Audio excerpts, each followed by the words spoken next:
Are they a playoff team, the Blue Jays, Gregor, in your mind, or are their offensive problems so great that they will miss the playoffs?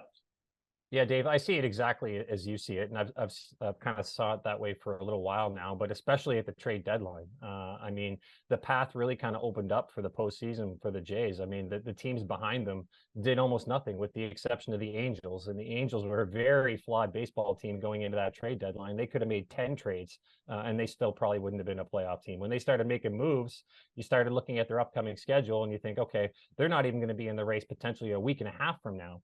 Let alone at the end of August, because they had a very difficult schedule. They've had some injuries. They don't have depth.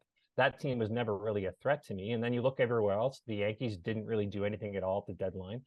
The Red Sox, as Jays fans just saw, despite some early success against the Jays this season, I mean, the Red Sox are a very flawed baseball team as well. If you follow any of the media coverage in that city, the people aren't happy with the direction that organization has been taking. So, I mean, they can fluke into a winning streak or two and apply a little bit of pressure, but I don't think they're a serious threat. And so you're right. The only team I really look at below the Jays as a potential threat is Seattle. And Seattle was another team that traded guys away at the deadline. They weren't going for it. I mean, there were scenarios where, in theory, if they had been a little bit closer, they might have added as well and made things a little bit more difficult. But you look at the rest of the stretch the Jays have. I mean, they've got one of the easiest schedules in baseball over the next month. Things really tighten up over the last 2 weeks when they face a lot of teams in the American League East just before the playoffs.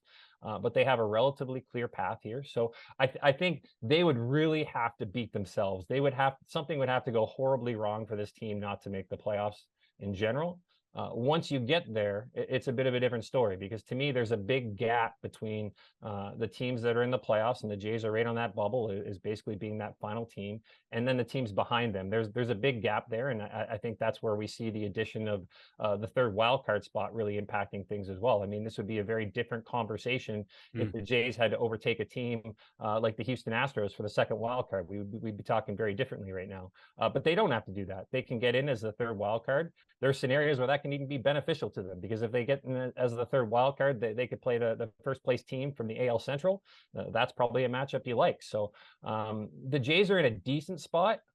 It's just that they still have a ways to go before you can be considered in that top tier. And anything can happen in the playoffs. Essentially, that's what the Jays are going to have to hope for, because when you look at the best teams in the American League this year, the Jays aren't one of them, but they're still a playoff team, and they're going to have to get hot over a short stretch and do some damage that way, as opposed to going into the playoffs as a heavily favored team expected to make the American League Championship Series and the World Series. By the way, based on last year's performance in the playoffs, home field might mean nothing, and it may be better for them to be away from Rogers Center than play at home. I know it's ancient history, but based on what you've said, Gregor, how surprised were you that Ross Atkins was as quiet on deadline day as he was? Because really, in essence, all he did was trade because of injury. Absolutely. I wasn't surprised. I wasn't surprised at the time, because the couple weeks leading up to it really seemed like there weren't going to be a lot of fits for what the Jays were looking for. I mean, this was a very pitching heavy market. For once, the Jays didn't really need a starting pitcher. Obviously, they got some depth for the bullpen, which was there as well. But if you look across league wide, there weren't a lot of guys who were moved. So in the weeks leading up to it, that was kind of my expectation. But if you were to go back a month or two before, I mean, I would have said that's absolutely something they have to get done. And here's the risk that the Jays have kind of taken over the last few years, is when they've gone into spring training, they haven't looked like a complete team. The expectation for the last couple of years is that they would finish getting their needs at the trade deadline. We looked the last couple of years, that was heavily kind of centered around the bullpen. They needed to solidify the bullpen, and they knew that going into April, and they were going to wait until July. This seems like a similar strategy was taken this year, and with regards to like a fourth outfielder, they really needed another right-handed bat that could be inserted into that lineup. And I think there was an expectation that they were going to find that midway through the year. And while unfortunately for the Jays, there were a lot of other people looking for those guys too, and those guys that they were in the market for weren't impact guys by any means either. So I think they got caught a little bit thinking that they could just easily fill those needs in July when the needs arose, and that didn't happen. So this team is very susceptible to left-handed starting pitching in particular. They've really struggled against lefties this year, and I mean, Dalton Varsho has been a big disappointment in left field, and so I understand that the commitment that the Jays made there. They don't want to back away from him as a starting outfielder quite yet. But at the same time, I think they needed to give themselves another option down there. And while the Schneider story is very nice for a rookie to come in and make an immediate impact. I mean, we've seen guys do that before, and so I'm going to need to see, at least a couple to 3 more weeks of that before you start relying on him as being potentially that missing piece. And so it really was unfortunate for the Jays that they didn't come up with something, because they really needed to come up with a bat, and there just really weren't guys out there that were really all that compelling to them.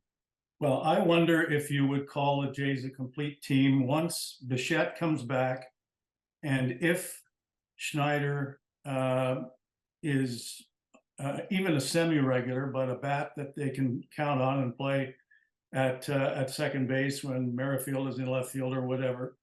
And Romano comes back and is the Romano of old. They have 6 starting pitchers. If Seattle isn't in the playoffs, the Jays are, and the Jays will have the best pitching stats in baseball. Never mind the American League. I don't know who they would start. 1, 2, 3 in a long series, who would be 4? But the 5th and 6th guys could be pretty good if they're in top form. So the other way of looking at it, and they got to get there first, is they could be a dangerous team in the playoffs, even if they're hitting somewhat better than we've seen, because they're going to pitch well, it would appear. And I wouldn't think any team in the American League is really too thrilled if they meet up with the Jays. So there's the counter perspective. Gregor, you can tear it apart or agree with some of it. No, I agree with that as well. I mean, that's the kind of ironic thing about this entire season, right? I mean, I feel like a lot of what I have been writing this year and what a lot of the media coverage has been how uneven the play has been for this team, and how the Jays have been disappointing. But the flip side of that is they still are a playoff team, as you mentioned right now. Odds are they're going to be a playoff team at the end of the year.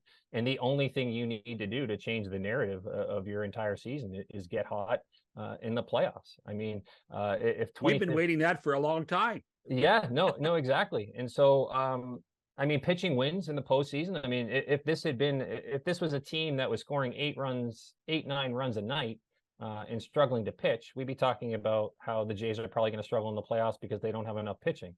I mean, pitching's what you want in October, and especially what we've seen the trend over the last 10 years or so. Bullpens play a huge role in the postseason because the outings for starting pitchers really get shortened. And for the first time since in this era of the Jays, of the Ross Atkins, the new era post 2016, they've always struggled with the bullpen, and so they haven't had that luxury. We saw that obviously last year in the Seattle collapse, but this year, I mean, they have so much depth down there in the pen that, say, if you advanced out of the wild card series and you went to the second round and you were playing in a game 4, I mean, there's scenarios where you could have Kikuchi out there for 4 innings and then immediately turn things over to the bullpen and go that way. So there is a lot of damage there, and you're right. I mean, you might be able to get away with only scoring 4 runs in the postseason. You might win some 5-3, 4-2 ball games, and they certainly have the team for that. They also have the offense that could get hot. I mean, if Bo Bichette could single-handedly carry an offense on his own, if he comes back looking good, and if Guerrero gets hot at the right time, I mean, there are certainly positives you can point to with this team. There's no doubt about it. It's just, I think a lot of us at this point are kind of expecting them to look great one night, and then the next night look like that team that doesn't belong there. And so it's hard to kind of wrap your head around that at times. Well, the Boston series, they always talk about gaining momentum, and the Boston series, you could see the momentum growing. You could see it happening. You could see it in game 1 in Cleveland, and then the bats just disappeared. When you're around when you're on the field, when you're around the pitch, the batting cage, do people say, well, we've never been a big hitting team, or are people in the organization asked the same questions that we are? I mean, it's ironic because there was I think Don Mattingly had some comments last week that kind of alluded to what you're talking about, which is basically like, everybody's waiting for us to turn into this big home run hitting team, and that's not who we are. That's not our identity. And I was taken aback by those comments a little bit, because that's kind of what this team was supposed to be. They Right. they were built to be a slugging team. I mean, it wasn't that long ago we were talking about the new dimensions at Rogers Center and how it was going to become a bandbox for home runs and all this stuff. And the first week when the Jays were hitting well, I mean, that was, you looked at a team that had some very good power, especially in the heart of the lineup. And then what the rest of the lineup was supposed to do was be the type that could manufacture some runs with some speed, a little bit of small ball, and it was supposed to be a little bit more of a dynamic offense.